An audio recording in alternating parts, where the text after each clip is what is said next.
प्रिय मित्रों, सोमवार जो है भगवान शिव शंकर का दिन है और भगवान भोलेनाथ को प्रसन्न करने के लिए हमें क्या करना चाहिए, इसी के बारे में जानकारी देंगे कि भगवान शिव का वार सोमवार माना जाता है। ऐसा कहा जाता है कि यदि सोमवार को अगर भगवान शिव की सच्चे मन से पूजा की जाए तो सारे क्लेशों से मुक्ति मिलती है और सारी मनोकामनाएं पूर्ण होती है।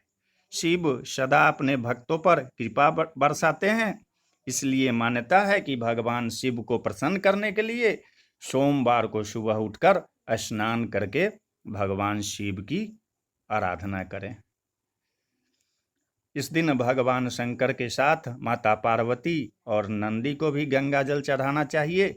साथ ही सोमवार के दिन शिव जी पर खास तौर से चंदन, अक्षत, बिलपत्र, धतूरा या आकरे के फूल चढ़ाएं।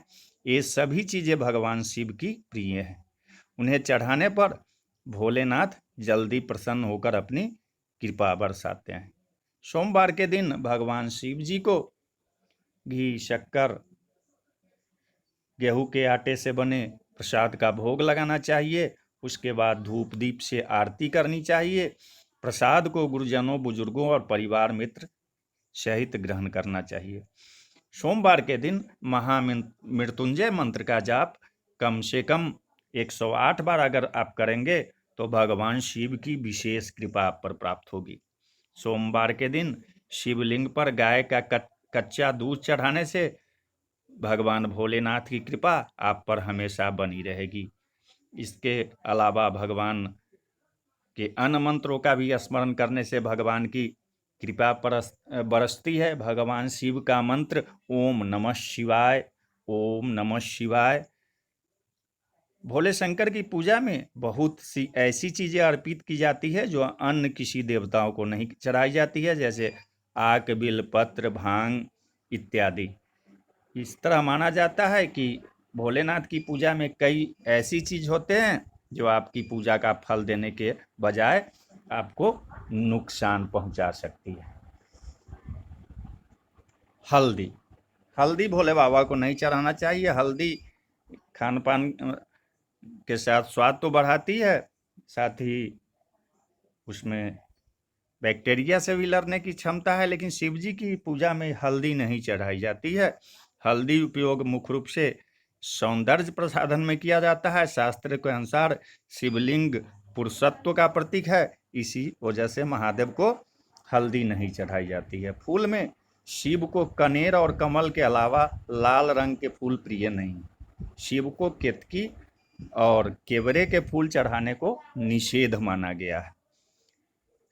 शास्त्रों के अनुसार शिव जी को कुमकुम और रोली नहीं लगाई जाती है। शिव पूजा में हमें शंख नहीं बजाना चाहिए, क्योंकि शंख जो है भगवान विष्णु को प्रिय है, लेकिन शिव जी ने शंखचूर नामक असुर का वध किया था, इसलिए शंख भगवान शिव की पूजा में वर्जित माना जाता है। नारियल के पानी से भगवान भोलेनाथ का अभिषेक नहीं करना चाहिए। मान्यता के अनुसार नारियल को लक्ष्मी का स्वरूप माना जाता है, इसलिए सभी शुभ कार्य में नारियल को प्रसाद के तौर पर ग्रहण किया जाता है, लेकिन कहा जाता है कि शिव पर अर्पित होने के बाद नारियल पानी ग्रहण योग्य नहीं रह जाता है। तुलसी का पत्ता भी भगवान शिव को नहीं चढ़ाना चाहिए, क्योंकि इसकी कथा है जलंधर की, जिसकी पत्नी वृंदा तुलसी का पौधा बन गई थी। भगवान शिव ने जलंधर का वध किया था, इसलिए वृंदा ने भगवान शिव की पूजा में तुलसी के पत्तों का प्रयोग न करने की बात की थी। शिव के पूजन में क्या क्या चढ़ाना चाहिए? जल, दूध, दही, शहद, घी, चीनी, इत्र, चंदन, केसर, भांग, इन सभी चीजों को एक साथ मिलाकर या एक एक चीज शिवलिंग पर चढ़ा सकते हैं।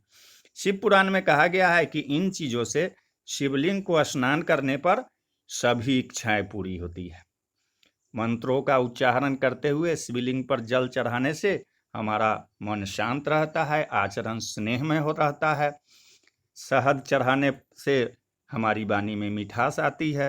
भगवान भोलेनाथ पर दूध चढ़ाने से उत्तम स्वास्थ्य मिलता है। दही चढ़ाने से हमारा स्वभाव गंभीर होता है। शिवलिंग पर घी चढ़ाने से हमारी शक्ति बढ़ती है और इत्र से भगवान भोलेनाथ का स्नान कराने से विचार पवित्र होते हैं। शिव जी को चंदन चढ़ाने से हमारा व्यक्तित्व आकर्षक होता है और समाज में हमें मान सम्मान प्राप्त होता है। केसर अर्पित करने से सौम्यता प्राप्त होती है। भांग चढ़ाने से विकार और बुराइयां दूर होती है और शक्कर चढ़ाने से सुख और समृद्धि आती है।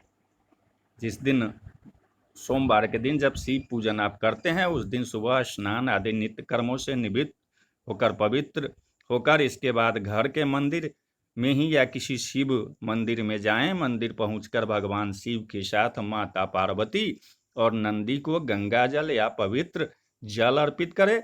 जल अर्पित करने के बाद शिवलिंग पर चंदन, चावल, बिलपत्र, आकरे के फूल और धतूरा चढ़ाएं। पूजा संपन्न करने के लिए भगवान शिव को घी शक्कर का भोग लगाएं। इसके बाद धूप दीप से आरती करें। तो बोलिए हर हर महादेव, जय शिव।